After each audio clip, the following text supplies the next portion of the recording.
어른들의 말씀을 들어보면 한 해 한 해가 지나갈수록 이 몸이 다르다라는 말을 하실 때가 있습니다. 나이가 들수록 몸이 약해지고 또 몸이 회복되는 것이 그만큼 더뎌진다는 그런 이야기를 하시는 것 같아요. 그리고 그렇게 몸이 약해지면서 마음도 더불어서 약해지는 그런 모습들을 경험하게 되는 것 같습니다. 우리가 보통 어떤 일을 한 20년 동안 지속하면 그래도 그 분야의 전문가가 되지 않을까 그런 생각을 하게 됩니다. 그럼 20년 동안 요리를 했으면 요리의 전문가가 되는 것 같은데, 네, 우리 여기 계신 분들 가운데 거의 주방에서 20년 가까이 요리하셨는데 어떠십니까? 눈 감고도 간을 딱 맞추고 눈 감고도 아주 맛있는 음식을 하실 수 있는지 잘 모르겠습니다. 20년 동안 악기를 연주했으면 그래도 그 악기의 전문가가 돼야 될 것 같은데 그렇습니까? 안 쳐다보시네요. 그렇다면 우리의 인생은 어떠할까요? 오래 살면 살수록 그만큼 경험이 많이 쌓였으니까 더 쉬워지는 건지 아니면 그 인생이 더 어려워지는 건지. 제가 대일교회 부임한 지 거의 20년이 다 되어 갑니다. 별로 놀라지도 이제 않으시네요.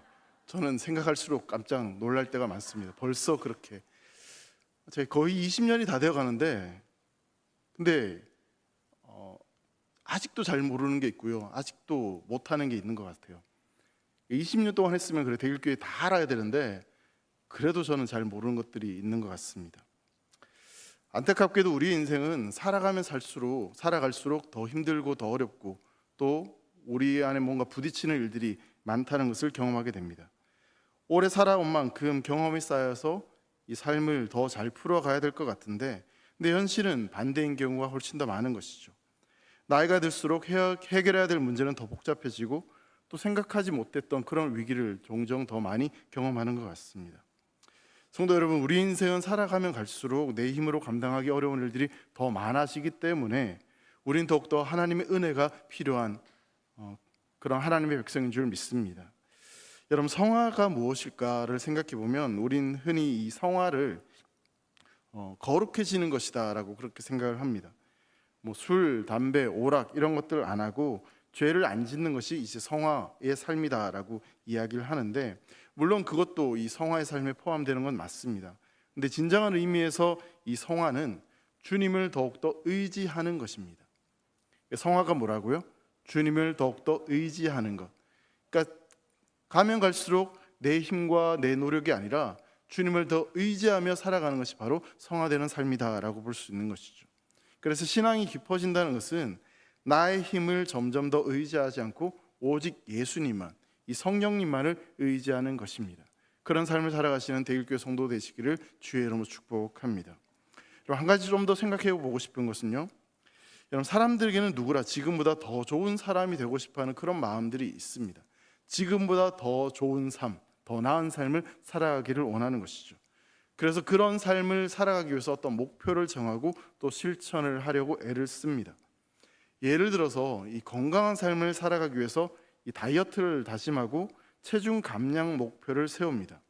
근데 안타깝게도 그 다짐을 끝까지 지속하는 것이 결코 쉽지 않다는 것을 경험하게 됩니다.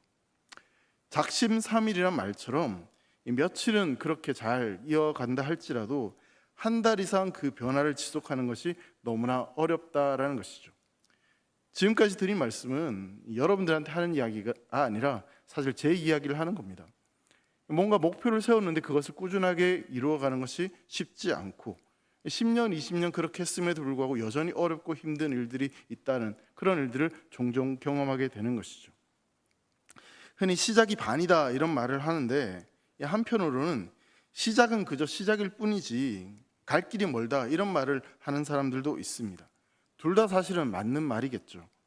시작하는 것도 굉장히 중요하지만 근데 그것을 지속하는 힘, 끝까지 그것을 지켜나가는 힘이 훨씬 더 중요하다라는 의미일 것입니다. 의지력의 재발견이란 책이 있습니다. 근데 이 책을 보면 자기 절제와 인내심을 배우는 것이 인생에게 굉장히 중요한 요소이다라는 이야기를 합니다.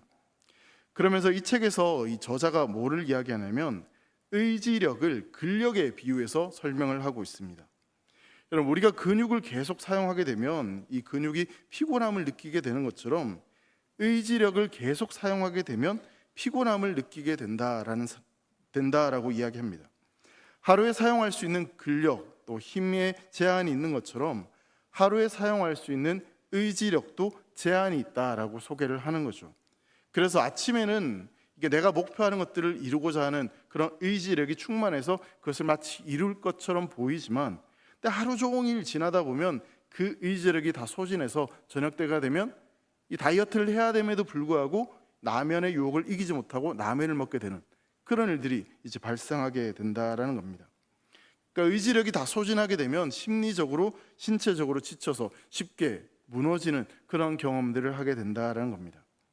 여러분, 인간의 체력에도 제한이 있는 것처럼 인간의 의지력에도 제한이 있다라는 겁니다. 내 의지력이 무한대라고 생각하면 결코 안 된다라는 것이죠.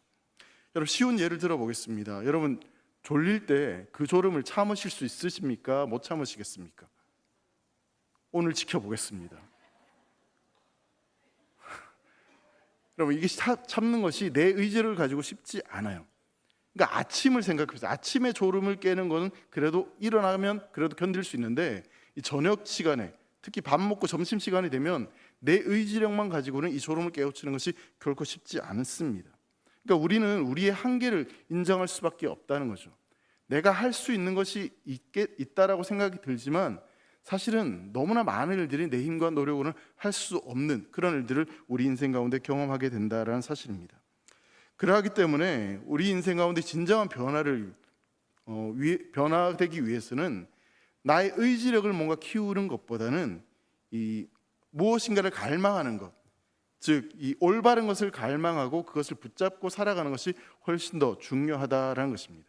그러니까 내가 얼마나 많이 노력하고 또 그것을 버티느냐, 그것이 중요한 것이 아니라 올바른 것을 갈망하고 그것을 바라보며 살아가는 것이 중요하다라는 이야기를 하고 있는 겁니다. 이제 오늘 본문을 통해서 그런 이야기를 좀 한번 해보려고 하는데요. 먼저 오늘 본문에 대한 이 배경적인 이야기를 좀 한번 해보겠습니다. 우리가 함께 읽은 이 본문 말씀 요한복음 14장부터 17장까지를 가르쳐서 예수님의 고별 담화라고 이렇게 이야기를 합니다. 이 땅에서 공생의 사역을 마치신 예수님께서 십자가를 지시기 전에 마지막으로 제자들에게 하신 말씀이 바로 이 요한복음 14장부터 17장까지의 말씀입니다. 오늘 보면 요한복음 14장 12절 말씀 보면 이렇게 말씀하고 있습니다. 내가 진실로 진실로 너에게 이르노니 나를 믿는 자는 내가 하는 일을 그도 할 것이요 또한 그보다 큰 일도 하리니 이는 내가 아버지께로 감이라 라고 말씀하고 있습니다. 예수님께서 이렇게 말씀하십니다. 나를 믿는 자는 내가 하는 일을 할 것이다 라고 말씀하십니다.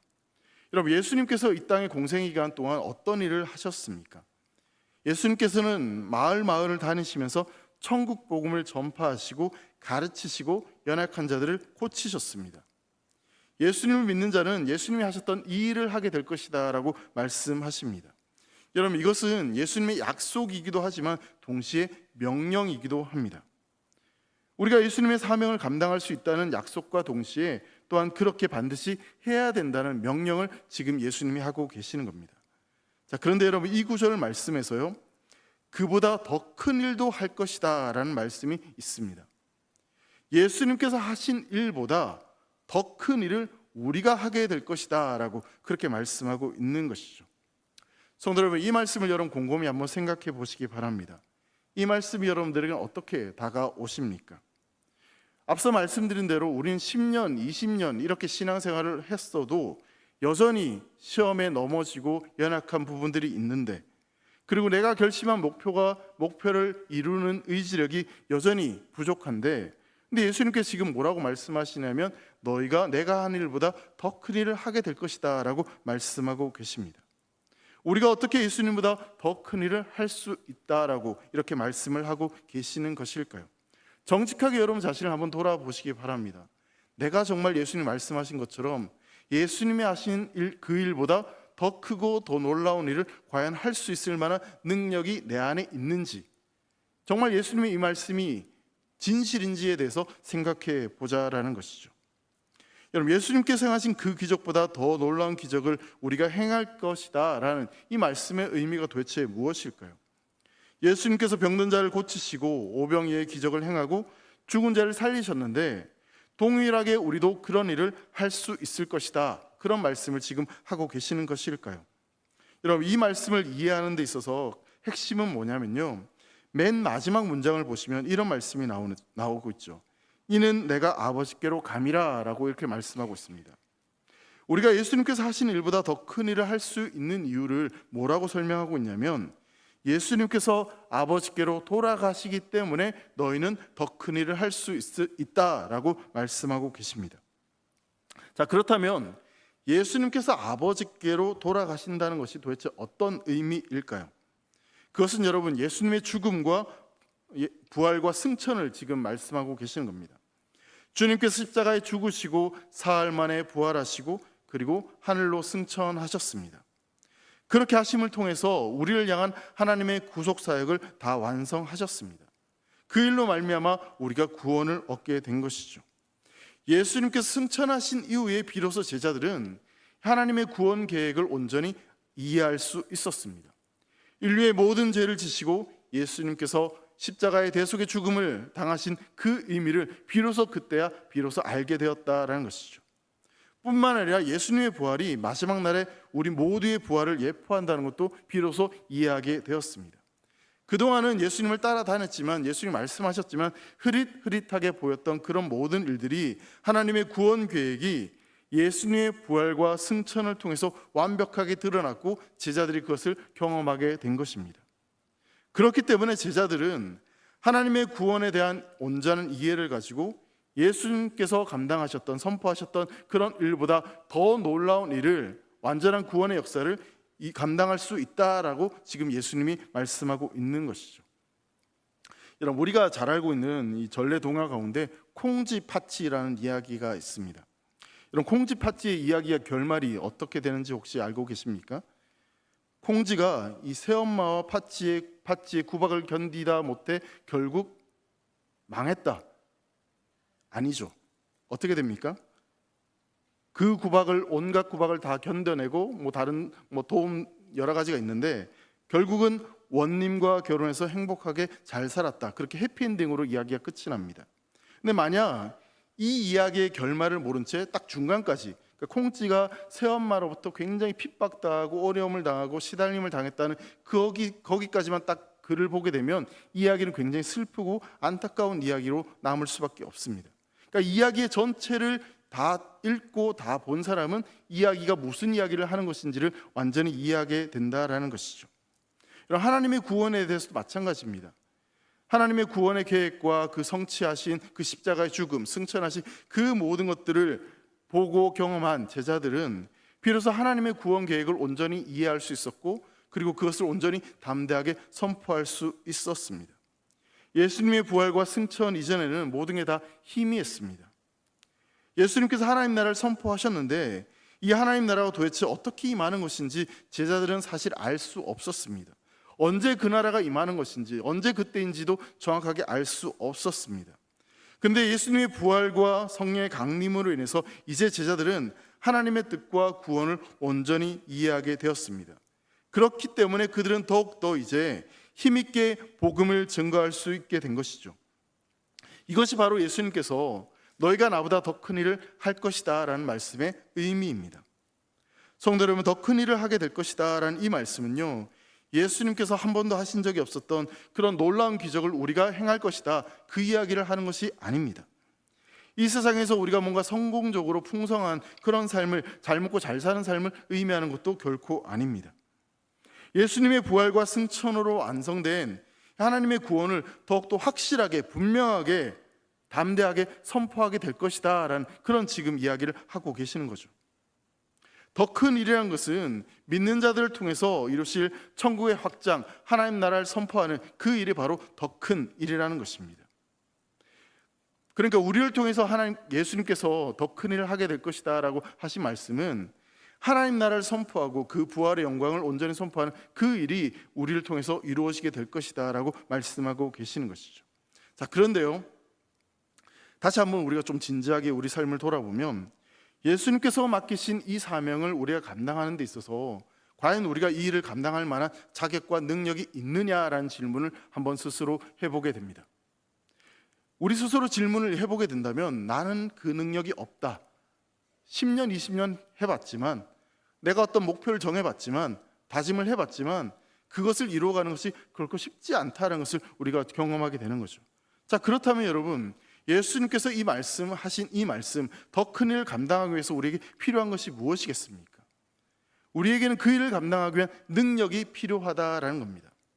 앞서 말씀드린 것처럼 우리의 의지력에는 한계가 있고, 또 주님의 말씀에 늘 순종하는 것이 결코 쉽지 않습니다. 어떨 때는 순종할 때가 있지만 더 많은 경우에 순종하지 못할 때가 훨씬 더 많습니다. 연약한 우리의 힘만으로는 그것을 감당할 수 없다라는 것이죠. 이것이 바로 우리 모두가 처한 현실적인 어려움입니다. 여러분, 이것을 아시는 예수님께서요, 우리에게 한 가지 약속을 해 주십니다. 그것이 바로 뭐냐면 보혜사 성령님을 우리에게 보내주시겠다라는 약속입니다. 요한복음 14장 16절 말씀을 우리 같이 한번 읽어보도록 하겠습니다. 시작. 내가 아버지께 구하겠으니 그가 또 다른 보혜사를 너에게 주사 영원토록 너희와 함께 있게 하리니. 이 말씀은 굉장히 중요한 말씀입니다. 예수님께서 보혜사 성령에 대해서 처음으로 언급하시고 약속하신 말씀입니다. 여러분, 요한복음에는요, 보혜사라는 단어가 총 4번 나옵니다. 제자들에게 예수님께서 하신 이 마지막 말씀에서 보혜사 성령이 4번 등장합니다. 여러분, 여기서 보혜사를 뜻하는 헬라어가 파라클레토스라고 하는 단어입니다. 이 단어가 어떤 뜻을 가지고 있냐면 법정에서 법적인 자문을 해주는 대변인, 이런 변호인을 의미하는 단어가 바로 이 단어입니다. 여러분, 법정에서는요, 내가 말하는 말 한마디 한마디가 굉장히 중요하고 또 때로는 조심해야 될 필요가 있습니다. 왜냐하면 내가 하는 말이 나에게 불리하게 작용할 수 있기 때문에 그렇습니다. 그래서 우리가 드라마나 어떤 영화를 보면 변호사가 죄를 지은 범죄자한테 아무 말도 하지 말고 그냥 입 꾹 닫고 있으라고, 내가 시키는 말만 하라고 그렇게 하는 것을 볼 때가 있습니다. 옆에서 법적으로 어떤 자문을 해주는 사람, 대변인, 변호인이 바로 이런 의미인 것이죠. 헬라어 파라클레토스가 바로 여기에 이제 보혜사라고 번역이 되어 있는 겁니다. 자, 그런데 여러분, 이 말씀을 보시면요, 예수님께서 이 보혜사 앞에 한 가지 수식어를 더 사용해서 말씀하십니다. 또 다른 보혜사, 이렇게 말씀하십니다. 또 다른 이란 말은요, 원래의 보혜사가 존재했음을 지금 이야기하는 겁니다. 그것이 전제되어 있는 거죠. 뭔가 하나가 있고 그 다음에 나올 때 또 다른, 이런 이야기를 사용합니다. 그러니까 원래 보혜사가 있고 또 다른 보혜사를 보내주시겠다라고 그렇게 말씀하고 있는 겁니다. 자, 그러면 여러분, 원래 있던 보혜사는 누구이겠습니까? 이게 정말 쉬운 질문입니다. 어렵지 않습니다. 여러분들 마음속에 있는 그 대답을 하시면 됩니다. 예수님, 맞아요. 그러니까 또 다른 보혜사, 그러니까 이미 있던 보혜사가 바로 예수님, 이런 거죠. 요한일서 2장 1절에 보면 이런 표현이 나옵니다. 내가 자네들아 내가 이것을 너희에게 쓰면 너희로 죄를 범하지 않게 하려 함이라. 만일 누가 죄를 범하여도 아버지 앞에서 우리에게 대언자가 있으니 곧 의로우신 예수 그리스도시라 라고 말씀합니다. 하나님의 보좌 앞에서 우리를 변호해 주시고 대언해 주시는 분이 있는데 그분이 바로 예수님이다 라고 말씀하고 있습니다. 근데 여기에 대언자라고 사용된 이 단어가 무슨 단어냐면 앞서 요한복음에 보혜사로 번역된 이 파라클레토스라는 단어입니다. 그러니까 요한복음에 나오는 보혜사와 요한 1서에 등장하는 이 대언자가 똑같은 단어가 사용되어진 거죠. 그러니까 우리를 대변해 주시는 성령님의 역할과 우리를 변호해 주시는 예수님의 역할이 동일하다라는 것을 말씀하고 있습니다. 그래서 사도행전 16장을 가면 성령을 가르쳐서 예수의 영이다라고 표현을 하기도 합니다. 성도 여러분, 예수님과 이 성령님은 동일한 분이십니다. 동일한 본성을 가지셨고 또 동일한 능력을 가지셨습니다. 예수님은 우리를 변호하는 대언자가 되시고 성령님은 우리를 도우시는 보혜사인 것이죠. 여러분, 지금 예수님의 말씀을 듣고 있는 이 제자들은요, 굉장히 큰 두려움에 빠져 있습니다. 예수님이 십자가에 달려 돌아가신다고 하니, 예수님 우리를 떠나신다고 하니 이들이 얼마나 두려웠겠습니까? 우리는 지금 성령님이나 예수님을 육적으로 만난 것이 아니라 어떤 영적으로 만났기 때문에 사실 제자들의 이런 심정과 상황들을 바로 이해하지 못할 수도 있습니다. 근데 지금 제자들은요, 예수님을 육으로 만나서 같이 밥도 먹고 같이 잠도 자고 같이 힘든 일도 겪으면서 그렇게 3년 동안 함께 지냈습니다. 근데 그 예수님이 십자가를 지고 떠나가신다라고 말씀하고 있습니다. 예수님을 더 이상 볼 수 없다라고 말하고 있습니다. 그런 상황 속에서 제자들의 심정이 어떠했겠습니까? 3년 동안 주님과 함께 다니면서 제자들은 예수님이 없는 시간을 한 번도 상상하지 않았을 것입니다. 주님이 떠나신다면 이제 도대체 어떻게 해야 될 것인가, 그런 걱정과 근심이 그들에게 분명히 있었을 것입니다. 더 큰 일을 하게 될 것이다 라는 말씀을 들었지만 그 일을 할 만한 능력이 자신들에게 없다는 것을 그들은 너무나 잘 알고 있었습니다. 힘들고 억울해도 속이 상해도 주님이 함께하고 계시기 때문에 주님 바라보면서 그래도 여기까지 왔는데, 근데 그 주님이 우리를, 제자들을 떠나신다라고 말씀하고 계십니다. 그렇게 불안과 절망 가득한 제자들에게 예수님께서 그때 하신 말씀이 뭐냐면, 나는 떠나가지만 나를 대신할, 나의 역할을 대신할 보혜사가 너희를 도와줄 것이다, 너희와 함께 할 것이다 라고 그렇게 말씀하고 계십니다. 성도 여러분, 예수님은 제자들을 홀로 남겨두고 너희가 알아서 믿음을 지켜서 그렇게 살아가라라고 그렇게 말씀하지 않으십니다. 항상 그들 곁에서 그들을 도우시고 지키실 성령을 보내주시겠다고 약속하십니다. 너희가 더 큰 일을 하게 될 것이야 라고 말씀하시면서 그냥 그 일을 하도록 내버려 두신 것이 아니라 그 더 큰 일을 할 수 있도록 보혜사 성령님을 보내주시겠다라고 약속하고 계십니다. 여러분, 우리의 삶을 생각해 보죠. 우리가 아무리 노력해도 우리의 힘으로 해결하지 못하고 우리의 노력으로 이루지 못하는 일들이 있습니다. 10년, 20년, 30년, 40년, 60년 이만큼 했으니 좀 신앙생활 잘할 수 있을 것 같고 하나님의 뜻대로 살아갈 수 있을 것처럼 보여지지만, 근데 아무리 내가 노력해도 발버둥 쳐도 10년, 20년, 아니 100년의 노력을 해도 내 의지력 가지고 내 노력 가지고 그렇게 말씀대로 살아가는 것이 결코 쉽지 않습니다. 매번 결심하고 매번 다짐해도 나의 약한 의지력 때문에 그 목표를 이루기 전에 먼저 무너질 때가 훨씬 더 많습니다. 때로는 홀로 인생을 살아가는 것처럼 느껴질 때가 있습니다. 내 곁에 아무도 없는 것처럼 느껴지는 순간들이 있습니다. 물론 하나님이 나를 지키신다는 것은 믿지만, 근데 그 하나님이 왠지 멀리서 나를 바라보시는 것 같은 그런 생각이 들 때가 있습니다. 아니, 성령님께서는 저 사람에게는 함께 하시고 저 사람에게는 특별한 능력을 주시는데, 근데 나와는 함께 하시지 않고 나는 보호하시지 않는 것처럼 느껴지는 순간들이 찾아올 때가 있습니다. 성령님이 함께 하셔서 저 사람은 모든 일들이 다 형통한데, 저 사람은 저런 체험을 하고 저런 기적을 경험하는데, 근데 나는 성령님이 동행하시지 않는 것처럼 느껴지는 그런 순간들을 경험할 때가 있는 것이죠. 예수님을 믿기는 하지만 내가 믿는 예수님은 도대체 언제 오실지 모르고, 성령님은 나와 같은 사람에게는 함께 하시지 않는 것처럼 그렇게 믿음을 지키며 살아가는 것이 외롭고 힘이 들 때가 우리 인생 가운데 종종 찾아올 때가 있는 것입니다. 그런데 사랑하는 성도 여러분, 오늘 말씀을 보면요, 우리가 그렇게 착각하고 오해하는 그 모든 일들이 사실은 아니다라는 것을 분명히 말씀하고 계십니다. 여러분, 주님의 약속은 신실하며 결코 변함이 없습니다. 여러분, 믿으십니까? 그렇다면 예수님은 오늘 우리에게 무엇이라고 말씀하고 계십니까? 예수 그리스도를 믿는 모든 사람들에게 그 더 큰 일을 감당할 수 있도록, 하나님의 백성다운 삶을 살아갈 수 있도록 보혜사 성령을 보내주시겠다라고 우리에게 분명히 약속하고 계십니다. 우리가 아주 가까이에서 느끼든 아니면 느끼지 못하든지 간에 성령은 우리 모두와 함께하고 계십니다. 우연처럼 보이는 일들 가운데도, 마치 내 힘으로 하고 있는 일, 그런 일들 가운데도, 내가 살아가는 어떤 일상적인 삶 속에서도, 내가 실패라고 느껴지는 그 순간에서도 성령님은 나와 함께하고 계시며 나를 도우시며 나를 바른 길로 인도하신다라고 말씀하고 계시는 것이죠.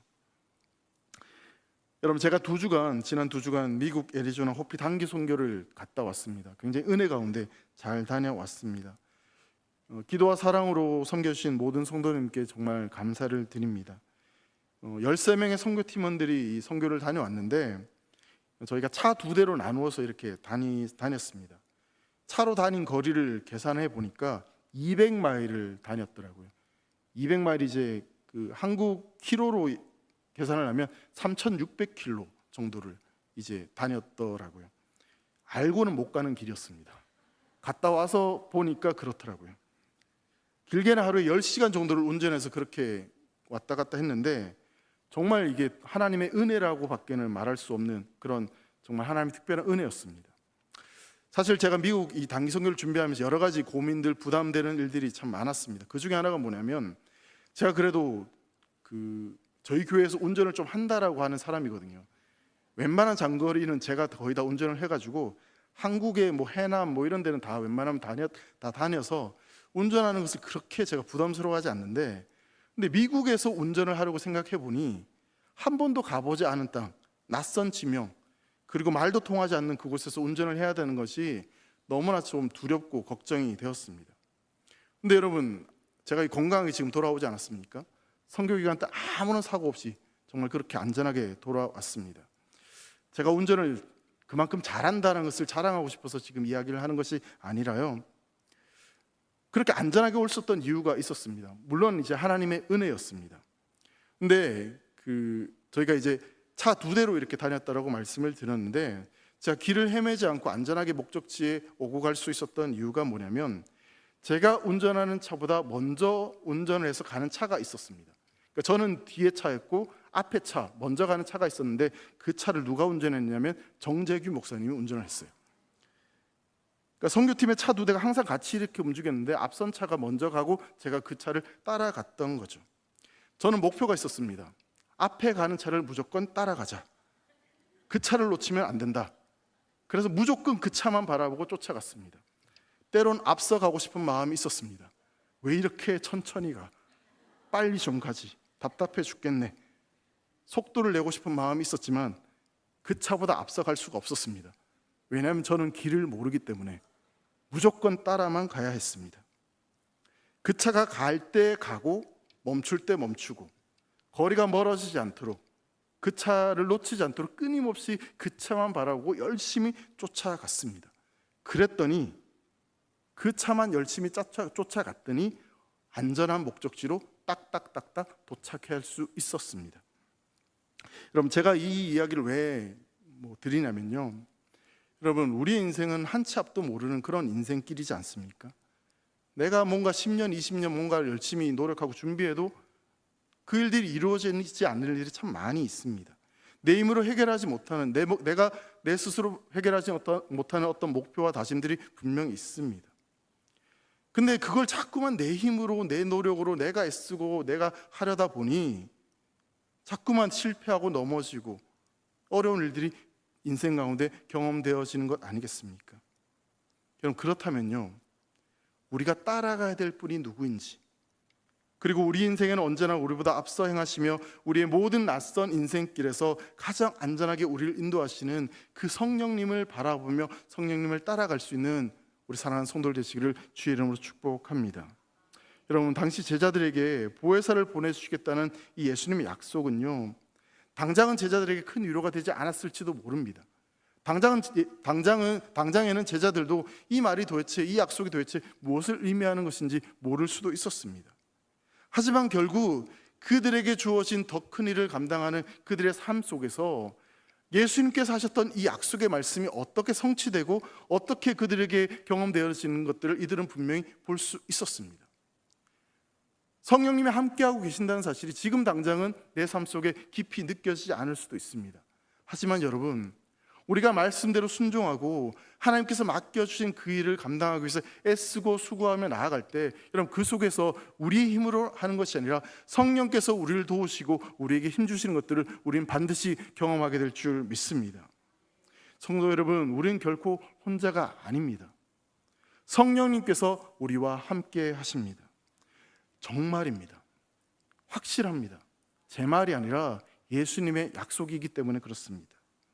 그러니 사랑하는 성도 여러분, 그 성령님을 의지하십시오.